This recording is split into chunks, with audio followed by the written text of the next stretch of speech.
الله الحمد لله والصلاة والسلام على سيدنا محمد وعلى آله وأصحابه أجمعين. الحمد لله والصلاة والسلام على سيدنا محمد وعلى آله وأصحابه أجمعين. أما بعد فأعوذ بالله من الشيطان الرجيم. بسم الله الرحمن الرحيم. لا خير في كثير من نجواهم إلا من أمر بصدقة أو معروف أو إصلاح بين الناس ومن يفعل ذلك ابتغاء مرضات الله فسوف نؤتيه أجرا عظيما. صدق الله العظيم. اللهم صل على سيدنا محمد النبي الأمي وعلى آله وأصحابه وسلم. اللهم صل على سيدنا محمد النبي الأمي وعلى آله وأصحابه وسلم. میرے معزز مسلمان بزرگوں، عزیز بھائیوں،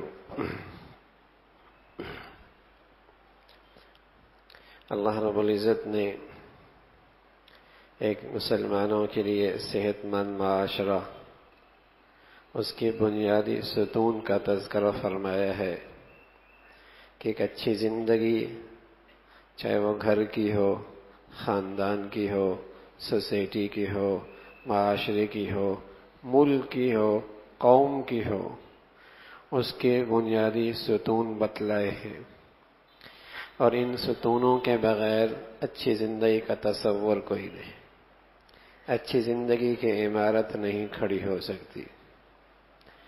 فرمایا لا خیر فی کثیر من نجواہم الا من امر بصدقہ او معروف او اصلاح بین الناس، کہ لوگ سرگوشیاں کرتے ہیں، ان کے آپس کے خفیہ مشوروں میں کوئی خیر نہیں۔ ہاں، ان کے مشورے اور ان کی سرگوشیاں تب خیر کی ہیں جب یہ معاشرے کی بنیادی ستون کا لحاظ رکھتے ہیں۔ امر بصدقہ، پہلا بنیادی ستون ہے صدقہ۔ صدقہ شریعت نے اس کا بڑا وسیع مفہوم بتلایا ہے۔ ہنس کر ملنا، مسکرا کے بات کرنا، بوجھل رکھنے والے سامان کی حفاظت، مدد کر دینا، گمشدہ راہی کو راستہ بتلا دینا، اس کی حوصلہ افزائی کے لیے چند میٹھے بول دینا، یہ سارے صدقہ کا مفہوم میں آتے ہیں۔ لیکن ایک وسیع اس کا مفہوم ہے عملی ہمدردی، جس میں صدقہ کی ساری قسمیں آ جاتی۔ عملی طور پہ ہمدردی کا مظاہرہ کرنا، امر بصدقہ۔ کوئی گھر عملی ہمدردی سے خالی ہو ایک دوسرے سے، وہ گھر کبھی گھر نہیں رہ سکتا، وہ سوسائٹی کبھی سوسائٹی نہیں بن سکتی جہاں دلوں سے ہمدردی، خیرخواہی، ایثار یہ اٹھ جائے، اس معاشرے کی بنیاد نہیں کھڑی ہو سکتی۔ گھر کی زندگی ہو، معاشرے کی زندگی ہو، بڑے افرادوں کا ایک مجموعہ ہو، تھوڑے سے افراد کا ایک مجموعہ ہو، وہ زندگی اچھی نہیں گزار سکتے جب تک کہ ان میں آپس میں عملی ہمدردی کا جذبہ نہ ہو۔ اللہ نے دنیا بنائی ایسی ہے، وَاتَّقُوا اللَّهَ الَّذِي تَسَاءَلُونَ بِهِ وَالْأَرْحَامَ، ڈرو اس ذات سے جس کا نام لے کر تم ایک دوسرے سے سوال کرتے ہو۔ یہاں ہر شخص سوال کا تذکرہ فرمایا کہ یہاں ہر شخص ایک دوسرے کا محتاج ہے، امیر غریب کا، غریب امیر کا، بیوی شوہر کی، شوہر بیوی کا۔ تساءلون، ہر ایک سائل بھی ہے، مسئول بھی ہے۔ لوگوں کی اس سے ضرورتیں وابستہ ہیں، اس کی لوگوں سے ضرورتیں وابستہ ہیں۔ انسانی معاشرہ ایسا ہے، اس کے بغیر انسانی معاشرہ نہیں بن سکتا۔ کوئی انسانی معاشرے میں رہ کر دوسرے انسان سے بے نیاز نہیں ہے، اسے اس کی مدد کی ضرورت ہے۔ تساءلون، یہ خوبصورت تصور اسلام نے دیا ہے۔ یہ خوبصورت تصور انسانی زندگی کا اسلام نے دیا ہے کہ تم میں سے ہر شخص دوسرے سے وابستہ ہے. تو اگر اس انسانی معاشرے کے اندر عملی خیرخواہی اور جذبہ نہ ہو تو وہ انسانی معاشرہ پروان نہیں چڑھ سکتا.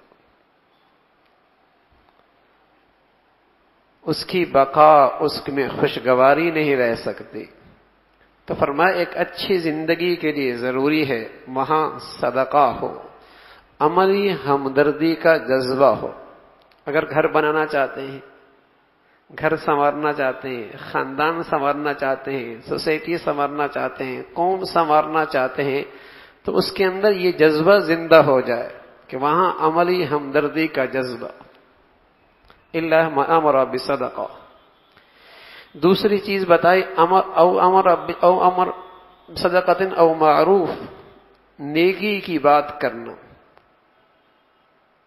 نیکی کی بات کرنا جو انسانی فطرت جس چیز کو اچھا سمجھے، سلیم الفطرت طبیعتیں جسے اچھا سمجھیں، اس کا تذکرہ، اس بات کا اظہار کرنا، امر بالمعروف.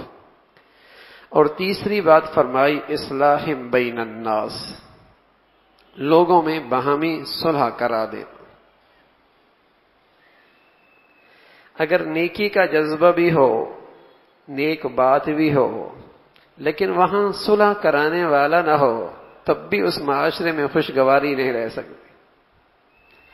اگر اس وقت بدقسمتی سے مسلمانوں کی جو پوری دنیا میں جگ ہنسائی ہو رہی ہے اور اس کی پستی اور ذلت کے جو واضح نشان ہیں، اور اس کی ذلت اور پستی کے جو واضح نشان ہیں، اس کی ایک بڑی وجہ یہی ہے کہ مسلمانوں کے گھروں سے لے کر پوری قوم تک ایک انتشار اور اختلاف ہے. اپنی خونی رشتوں کی عزت کو پامال کرنے پر بھی اسے یوں خوشی ہوتی ہے جیسے اس نے کوئی بڑا قلعہ فتح کر لیا، جیسے کوئی سلطنت اس کے ہاتھ میں آ گئی ہے. خونی رشتے، ایک ماں کی چھاتی سے دودھ پینے والے، ایک گھر میں زندگی کا ایک بڑا زمانہ گزارنے والے، وہ بھی عدالت میں ایک دوسروں کے سامنے دشمنوں کی طرح سامنے کھڑے ہوتے.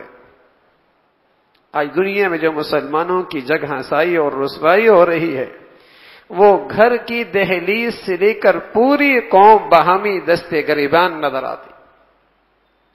اپنے اغراض اور مقاصد ایسے پیش نظر ہیں کہ ہر جگہ ٹوٹ پھوٹ ہے. دوسروں کی عزت سے کھیلنا، دوسروں کی پگڑیوں کو اچھالنا، دوسروں کو رسوا کرنا، دوسروں کو ذلیل اور خوار کرنا، یہ فن بن چکا ہے. اور بدقسمتی سے بے مہار اور بددین ذرائع ابلاغ نے تو اس پہ جلتی پہ تیل ڈال رہی ہے، جلتی پہ تیل ڈال رہی ہے. پوری قوم اس پستی اور ذلت کا شکار. تو انسانوں کا معاشرہ عملی ہمدردی کے بغیر، نیکی کے بات کیے بغیر اور ان میں باہمی صلح کے بغیر انسانی معاشرہ کبھی خوشگوار نہیں ہو سکتا. کسی معاشرے میں یہ چیزیں نہ ہوں تو وہ گھر اور وہ خاندان اور وہ قوم بجائے جنت کے نقشہ بننے کے جہنم کا نقشہ پیش کرے. وہ دارالسلام کے بجائے دارالحرب نظر آئے گا کہ یہاں جنگ جاری ہے.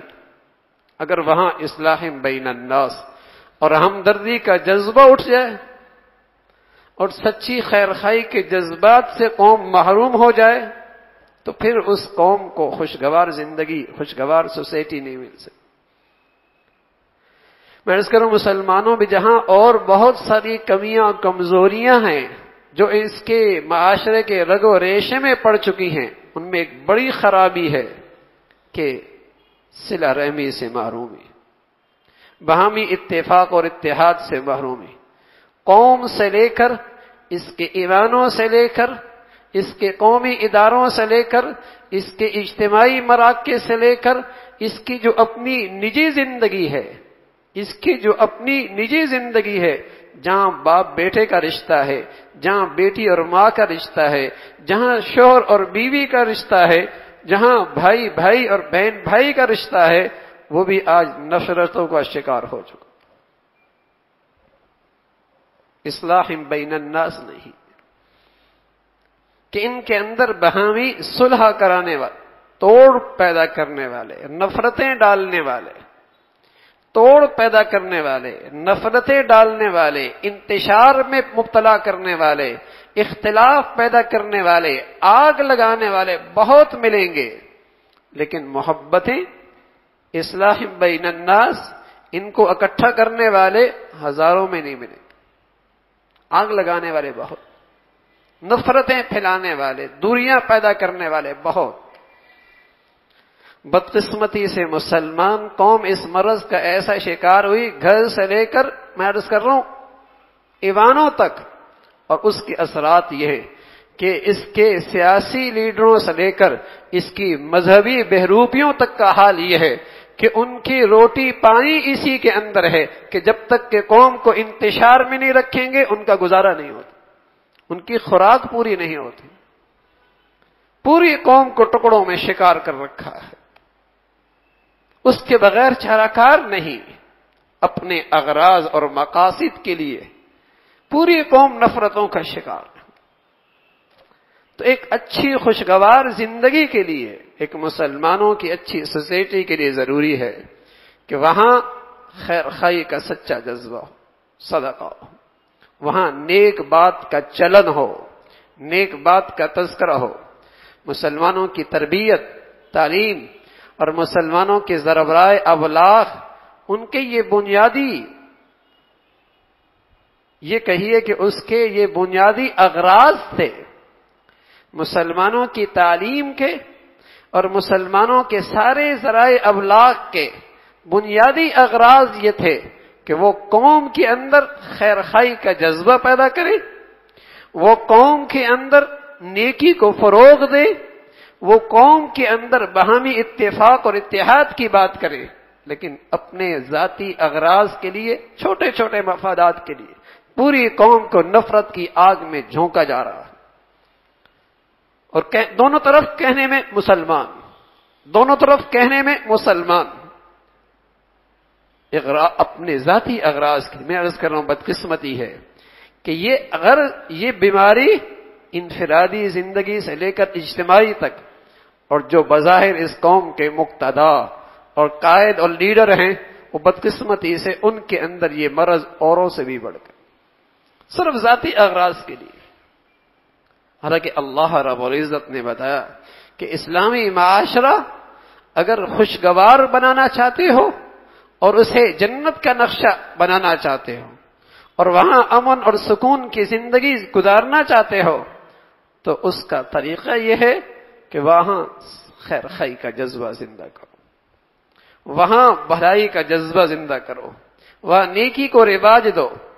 اور انسان جب آپس میں ساتھ رہتا ہے، برتن جب گھر میں رہتے ہوتے ہیں تو ایک دوسرے سے لگ کر آواز آ جا کرتی ہے، تو انسان ہے کبھی آپس میں رائے میں اختلاف ہو سکتا ہے، لیکن اس معاشرے میں ایسے صحت مند لوگ بھی ہوں، ایسے خیر خواہ بھی ہوں جو باہمی آپس میں فوراً صلح کر دیں اور ان کے اندر آپس میں جوڑ پیدا کر دیں، اصلاح بین الناس، گھر کی زندگی ہو، خاندان کی زندگی ہو۔ میرے عزیزو، سڑکوں پر ہونے والا انتشار، بازاروں میں ہونے والا انتشار، دفتروں اور فیکٹری میں ہونے والا انتشار، ایوانوں پہ ہونے والا انتشار، ممکن ہے میرا اور آپ کا اس پہ اختیار نہ ہو اور میرے اور آپ کی قدرت وہاں تک نہ پہنچے، لیکن ہر شخص کچھ اختیارات رکھتا ہے، ہر شخص کی آواز کہیں سنی جاتی ہے، ہر شخص کی آواز کہیں اس کو پذیرائی حاصل ہے، اور کم از کم اپنی گھر کی چار دیواری، اپنا خاندان، وہاں تو ان اصولوں کو زندہ کر سکتا، وہاں تو اس جذبے کو زندہ کر سکتا ہے۔ یہ سوسائٹیاں اور قومیں اوپر سے نہیں گرتی اور یہ زمین سے نہیں نکلتی، بلکہ یہ انسانوں کے گھروں سے قومیں اور انسانوں کے گھروں سے معاشرے بنا کرتے ہیں۔ پہلے گھروں میں انتشار اور آوارہ اولاد پیدا ہوتی ہے، وہی سڑکوں میں آ کے آوارگی کرتی ہے۔ پہلے قوموں کے گھر اجڑتے ہیں، پھر معاشرہ اجڑتا ہے۔ سوسائٹیوں کی بنیاد گھر کی زندگی ہے، جب یہ اکائی کی تعمیر نہیں تو سارے معاشرے کی عمارت برباد ہو جائے گی۔ پہلے گھروں میں بے سکونی، انتشار، اختلاف ہوتا ہے، پھر وہی نسل ایوانوں میں آ کر اور سڑکوں پہ آ کر، بازاروں میں آ کر انتشار پیدا کرتا۔ اگر آپ کو نظر آئے گا، ذرا غور سے دیکھیں، ذرائع ابلاغ پہ آنے والی جتنی قوم ہیں، شاید ہی کوئی ایسی ہو جس کی بیوی الگ نہ ہو، شور الگ نہ ہو، جس کی بیوی الگ نہ ہو، شور میں الگ نہ ہو۔ اور جو آپ کو سڑکوں پہ بڑے بڑے نظر آتے ہیں، ان کا حال بھی یہی ہے، بیوی کہیں ہے، شوہر کہیں ہے۔ سالہ سال سے ان کی زندگیوں کے نقشے ایسے ہیں۔ جب گھروں کی زندگیاں برباد اور انتشار ہے تو ان کی پھر معاشرے کے اندر بھی انہیں انتشار ہی پھیلا۔ انہوں نے معاشرے کو بھی توڑنا پھوڑنا ان کا مزاج ہے۔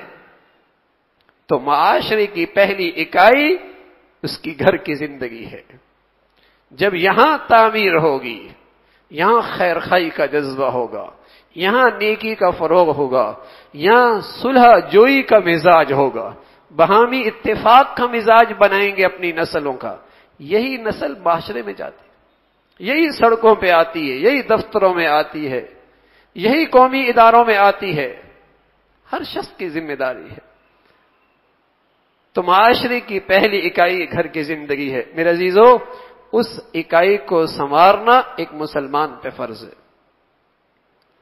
اس معاشرے کو، اس اکائی کو سنوارنا ہر مسلمان کا فریضہ ہے، اس لیے کہ ہر ایک مسلمان کو اللہ نے ایک دائرہ اختیار دیا، ایک دائرہ اختیار دیا ہے، جہاں اس کی بات سنی جاتی ہے، مانی جاتی ہے، وہاں اس کے اندر یہ جذبات زندہ کرنا اور اس پر اپنی اولاد کی تربیت کرنا اور ان چیزوں کو فروغ دینا، یہ اس کے فرائض میں سے ہے۔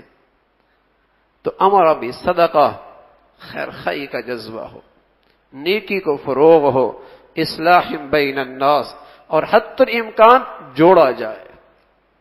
توڑنے والے بہت، نفرتیں پھیلانے والے بہت، انتشار پھیلانے والے بہت، غلط فہمیاں پیدا کرنے والے بہت، یہ مسلمان سوسائٹی کے دشمن ہیں، یہ انسانیت کے بدخواہ ہیں۔ اصلاح بین الناس جوڑ لو۔ اور پھر اللہ نے آگے بتائی، اگلی چوتھی بات بتائی، وَمَن يَفْعَلْ ذَلِكَ ابْتِغَاءَ مَرْضَاتِ اللَّهِ، یہ آپس میں صلح جوئی کسی سیاسی مقاصد کے لیے نہ ہو، ذاتی اغراض اور مقاصد کے لیے نہ ہو۔ وَمَن يَفْعَلْ ذَلِكَ ابْتِغَاءَ مَرْضَاتِ اللَّهِ، یہ سب کچھ اللہ کو راضی کرنے کے لیے ہو۔